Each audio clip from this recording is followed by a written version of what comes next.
हम दोनों बहुत ज़्यादा खुश हैं और कोई जोर जबरदस्ती नहीं हुआ। और हम अपनी फैमिली से यही कहना चाहते हैं कि हम लोग के ऊपर केस मत कीजिएगा और हम लोग जहाँ भी हैं बहुत खुश हैं। जी हाँ दोस्तों, ये बात कैसा लगा आप लोगों को? इनको तो कौन नहीं जानता है, भोजपुरी इंडस्ट्री में भी काम करती है और प्रीति क्वीन इनका नाम है और भोजपुरी इंडस्ट्री में तमाम सारे क्रिएटर के साथ काम करती है।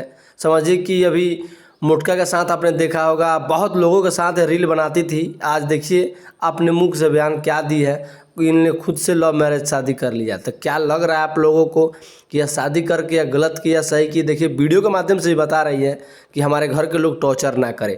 प्रीति क्वीन इनका नाम है कि आप लोग से बोल रही है कि हाँ आप लोग हमें आशीर्वाद दीजिए। देख रहे हैं आप लोग वीडियो के माध्यम से, तो भली भांति इनको कौन नहीं जानता है।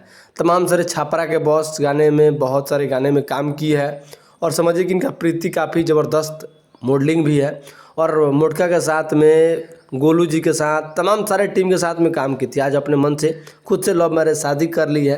तो आप लोग क्या कहेंगे, शादी करना गलत है या सही है? एक बार कमेंट करके बताइएगा और वीडियो को शेयर कर दीजिएगा इतना कि पूरा लोग जान जाए।